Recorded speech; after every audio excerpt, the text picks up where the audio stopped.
Hey guys, welcome back. So today I'm going to review Weapons. So this is a movie I've been anticipating for a while after seeing um, the trailers for it. I had a lot of hype for this, and I was a little worried because sometimes when you have so much hype for a movie, it doesn't really pay off. But I was really looking forward to this one, and it paid off entirely. This movie is probably contender for movie of the year for me. I mean, it was one of my favorites by far of this year. So let's sort of dive into it. There's a lot going on. And in the trailer, we see there's this classroom worth of kids that disappear in the night, and there's no rhyme or reason, there's no explanation. And the movie is basically going to follow the characters dealing with the aftermath of this event. And in the trailers, it doesn't really say after this takes place how much longer there's a time jump between that event and the present. But in the movie, there is a little bit of a time jump. I think it's 30 days. If I remember correctly, it's 30 days. So it's nearly a month, pretty much, that all these kids have gone missing. And one thing that the trailers was able to do very well is they left out key information that left a lot of mystery and surprise to the film. So in the trailer, we see all these kids go missing. But when you get into the movie, that scene where the kid is talking about all the kids that went missing, that's the opening. And when we see that these kids have disappeared, we find out there's actually just one single kid that is still in the classroom the next day after all the kids go missing. And so we have this sort of survivor character in this movie. And that being left out of all the trailers, I absolutely love the fact that they did that because this leaves more surprise for the movie, but it also builds more mystery and intrigue as the plot is slowly unfolding throughout this film. And so when the film picks up, we see what happened to the kids. 30 days later, the school realizes they have to continue classes again. So there's basically this town meeting for all the parents and the staff to meet, and Justine Candy is the teacher that was teacher for these kids that disappeared. And so, including Josh Brolin's character, Archer, he's one of the characters in this meeting that's calling her out, demanding answers, and she has none, because she was involved with it. And the characters within the world in this movie, all the characters are pretty much blaming her. They don't know why. They're just blaming her, because I guess it's better than blaming themselves for either bad parenting, or not noticing, or not paying enough attention. There's a lot of self-doubt and outward blame going around between these characters in this movie. And so this is so multi-layered. I'm sort of nervous reviewing this just because I feel like there's going to be stuff I'm going to miss. But let's dive into it anyway. So as we see Justine, she's the first character that we are seeing the aftermath from all these events unfold for. She's the character we're getting her perspective on things. And she sort of, we don't really get a clear picture that she's an alcoholic, but she likes to use alcohol to sort of forget about stuff. So this movie doesn't pinpoint she's been a constant alcoholic. She's just, we get a scene where she's buying alcohol and someone knocks on her door and there's no one there, but someone wrote the word witch on her car and she's trying to clean it and it won't come off. So she's just being terrorized by the people in this town and she's being spooked. She's being super careful where she goes. She's being cautious of all of her surroundings. So this character is just absolutely freaked out. She was a victim in all of it. She had nothing to do with it, and she's the one being blamed by the entire city. And so she's just sort of retreated into her own little world of trying to ignore all of the people around her, but it's very hard when they're just in her face all the time about everything going on. And so she meets up with this guy, Paul. He's the cop for this movie. And we get a little bit of a history for them, barely. But as she's basically trying to force him to have a drink, he doesn't really want to. He caves. They end up spending the night together. She drops him off at work the next morning. And there he goes. And then that's pretty much what's going on with Justine. The kid Alex, the one survivor from the classroom, He's been trying to go to school and just be as regular as possible, but Justine is sort of obsessed with trying to talk to him because as a teacher, she wants to make sure he's okay. And everyone around her is telling her he's okay, but she wants to know for herself. She wants to hear from him. But the principal, Marcus, is basically telling her it's not a good idea to talk to the one kid from your classroom full of kids that disappeared. So she's trying to follow him home and finds some sketchy stuff around his house where all of the windows are boarded up, and she sees a couple people sitting on the couch when she peeks in through the window, and she gets spooked and leaves, and that's basically her character. That's not the end of her story, but we move on to another character. So this film becomes one of those where we get multiple points of views from different characters, where it picks up our next character, Archer, Josh Brolin's character, picks up at that meeting. Of course, in the movie now, that was 10 minutes ago, but we pick up with that, and then it skips past, as far as the timeline is concerned, the last point we saw Justine. So each character is starting over and then getting a little further into the story. And there's several characters that do this where we go back sort of almost to the beginning and get a little bit more information as we go along. And so that style of filmmaking, I just absolutely love. I thought it was very exciting. It was intense. I love the way it was filmed and the way these stories are interconnected. I mean, they have to be. When you have this style of a movie, they have to be so intricately connected. And to skip toward the end of the movie, just spoiling this for you guys, when all the storylines come together, there's no plot holes. There's nothing that was sort of forgotten or left behind. Everything wrapped up together nicely in a nice little bow. There was no plot holes, no leftover stories, nothing to wonder about. So that's skipping ahead, but that's just something I absolutely loved about this movie and the director is the way they were able to blend all the stories together. So now we're with Archer, and he's looking for his son, and he's trying to take it upon himself. So he obviously really hates and blames Justine for it all, and he's trying to find his own way of finding these kids and his son, which he's most concerned about, but also the rest of the kids. And so we have this sort of storyline where he is trying to get other neighbors' Ring cameras to see where they went, and he's trying to pinpoint where they would have gone. So he has his own and another neighbor's kid where they go in a straight line, and he finds where they interconnect. So he has a pinpointed location of where they may have crossed paths during wherever they ended up. And we get this sort of trippy nightmare scenario where he's seeing his son in his dream leave the house. He follows him out the house, and he ends up back to his own house with this weapon in the sky, which is on point with the name of the movie. And we see this sort of hideous old lady appear in his son's place at one point during the nightmare, where he wakes up just cussing about what the heck was that about. And so this old lady, she's basically the background looming threatening presence for pretty much most of these characters, and you'll see why. So the next character we get a storyline from is Paul, the cop. He's just this troubled guy that doesn't have a great relationship with his girlfriend. They didn't specify, I think, whether she's his girlfriend or his wife.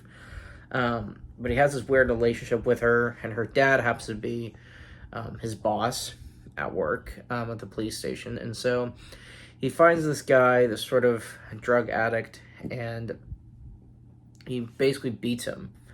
So he's going back to the police station saying, hey, how can this video get scrubbed?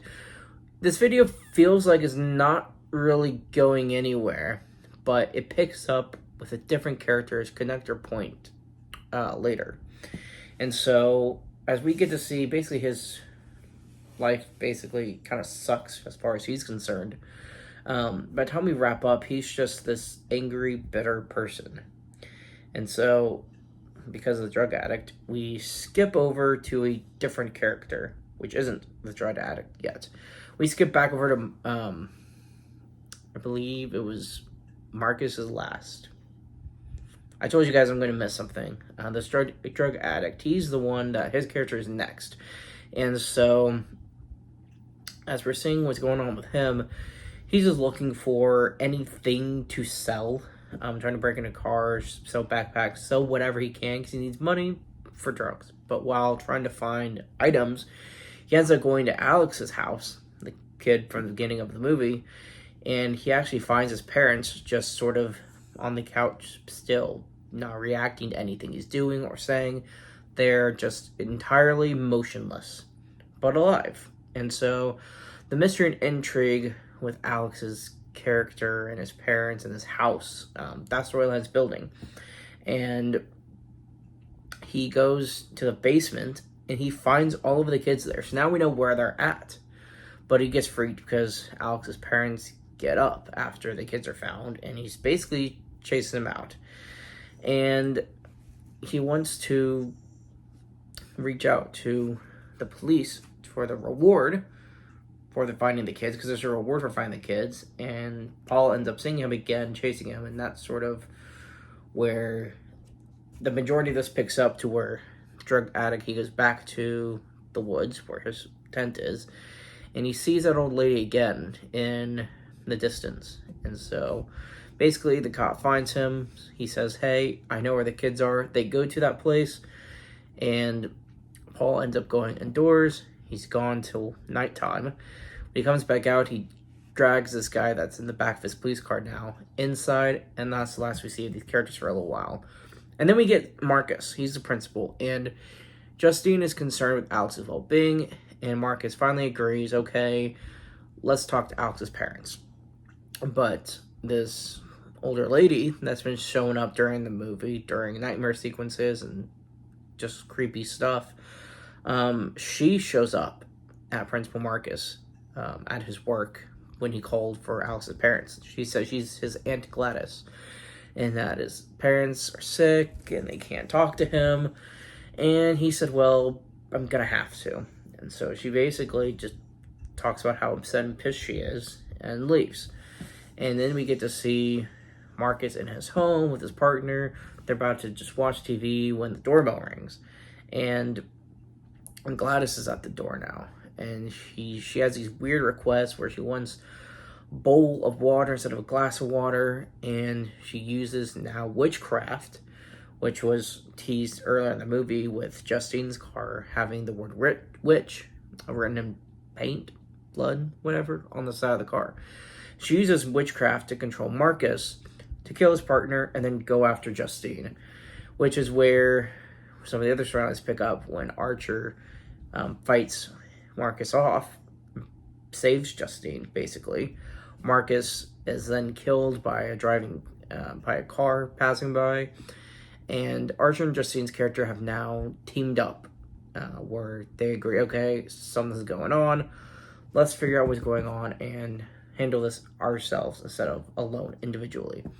And so for Marcus, that's where his story leaves off. It picks up with that storyline with Justine and Archer, where Archer is showing Justine, hey, here's what I found. It shows the maps of the kids' intersected pathways. Justine says, oh, that's Alex's house. And now we get Alex, his point of view. That he is the last arc in this movie that we see his point of view from, where all of these others are about to sort of come together. And his Aunt Gladys was basically this distant aunt that his family hasn't heard from in a while, and she's come to town. And before she gets there, in just a span of like 2 or 3 minutes, the director did an incredible job of building a lovable relationship between Alice and its parents in such a short amount of time for a movie, which I thought was just incredible, the way it was able to be pulled off. And so when Aunt Gladys gets there, she's sick and she's sort of creepy, obviously. And pretty much the next morning, Alice comes downstairs to find his parents motionless. And they're responding to him, but as Gladys wants them to. And so she's basically threatening him, saying, you're not to tell anyone that I'm here in the city at all, or I'll have your parents kill themselves or each other, or both. And so Alex is basically forced into submission by the threat of his parents being killed, probably just right in front of him. And so he has to go to school and live his day-to-day life knowing that his parents are just statues at home, pretty much. And this is just traumatizing, seeing this kid have to go through all of this, because I forget how old he's supposed to be. He's like 10 years old. I mean, this is a young kid dealing with some really serious crap as far as a horror movie storyline is concerned. And Gladys basically tells him, hey, I know a way where I could get better. I need something from all of your classmates. And so he brings her those items and watches her call all the children to that home. And so, of course, when the police would come the next day, they moved the kids temporarily. She's having Alex feed his parents with soup. Now he's having to feed the kids with soup. So a kid who's just trying to be a kid and learn, he has all these responsibilities at home. Or the alternative is they die. So this is just, I mean, this is a traumatic storyline for the kid. You can't help but feel bad for Alex. But there is a silver lining, and that is the finale that's coming up. And so after we see what happened to the kids and how they disappeared or where they went, now that we're all caught up, we pick up with Gladys telling Alex, hey, this is just getting too tricky for us to be here. We got to go. And so she doesn't really say what's going to happen to his parents. All he knows is the next morning, they're leaving. And so I believe it's the next morning when, before they leave, we see Archer's car out front, and Archer and Justine are ready to go in when Paul walks out the door, motioning for them to come in. They don't know that he's controlled at this point. They don't know the drug addict is there, and they don't know how this witchcraft things work. They don't even know anything about it. They just know that they're going in to try to help these kids, whatever that's going to end up looking like for them. So as they go in, they're sort of forced to fight the drug addict and Paul. They step over a line of salt, I believe, which is a common trope for horror projects. And now they're going after them. So in a struggle to survive, Alex walks over the salt line to force his parents to come after him. He's trying to draw them away. And it's kind of trippy how his house is sort of interconnected through the different rooms and hallways, where he's in the hall, having his parents come toward him, and then through his room, he goes to the bathroom, to get back to the hall, to then go to his Aunt Gladys' room. And so in this pretty much finale, Justine ends up having to kill Paul just to survive. But Archer goes downstairs and finds all of the children. We get this creepy scene where he's looking for his son, and then Gladys shows up out of nowhere. And now we know she's not upstairs with Alex. And so she controls Archer. Archer goes to Justine, starts choking her to kill her. And Gladys goes out there basically facing her enemy, because Gladys is the one that complained, which is why Marcus had to step in, which is why Gladys had to kill Marcus and all these people. So Justine has basically been a problem for Gladys. And she's ready to kill Justine, having Archer do it. But Alex does this really cool thing in the end where he sees how Gladys is using witchcraft to control others, and he controls all of the kids to make them go after Gladys. So we get this sort of comedic chase scene. And this comedic because of the way it's filmed, even though it's kind of supposed to be eerie, but it was almost comedic. It was both. It was a good blend of both. But we have this sort of montage in the neighborhood of Gladys running through the different houses and yards trying to escape the kids, but they catch up to her, and they're literally ripping her apart. We see arms and legs being ripped off, her face is being smushed in. I mean, they are just brutally killing her. It's definitely going to traumatize these kids for life. But by doing so, killing Gladys, Archer no longer is trying to kill Justine. Alex's parents are no longer trying to kill him. And so it's a happy ending, right? Well, sort of. The kid that we still don't know who it is, the kid that narrated the opening, is narrating the ending. And it basically says that Alex's parents are still vegetables. They're still being fed somewhere, but it's not by Alex. So they just never recovered from that. So Alex still lost his parents. He's with a different aunt that's apparently a decent person now. So he still lost his home and his parents. And then the kids are saved, but it said, I think after the first year, because I guess the movie or the narration takes place 2 years after the movie, says that after a year, some of the kids are starting to talk, which means they've all been basically mute for about a year. So they get the kids back and they're all reunited with their parents, but there are still consequences to what's going on. And what's interesting is I'm seeing so many other people who are reviewing this movie who did a lot more research than I did. They're discovering that since the director had lost someone close to him, the sort of stages of grief are implemented in multiple characters throughout this movie. And so the ending for me is sort of this bittersweet realization that not everything is always going to be the same. Sometimes things can get better than what they were, but they're never going to get exactly to the point they were before. They got the kids back, but it's going to take them a long time to recover. And I think that's sort of part of what grief is over time it will get a little bit better, a little bit easier, but it's not easy. It's a slow process, and it takes a lot of time. And so those sort of implications, I can't speak. Those ideas being put into this movie, I think just made the storylines and the character development so much more real and relatable to a sort of human level. So I was extremely impressed by the way the story was handled, by the way all the storylines were connected. I was also impressed by the acting. I mean, for a horror movie, sometimes you get your campy slashers and they're not going to win Oscars for it. But for Weapons, the cast did a really, really great job. I mean, you get a lot of multiple layered complexities between a majority of the characters. So they did a great job. Visually, I thought the cinematography looked great. This was a great looking movie. And the camera angles, the way they were able to pan over seeing just someone's like shoulder point of view, I just thought the whole thing was impressive. So yeah, all these reasons are part of why I would say this is contender for movie of the year for me.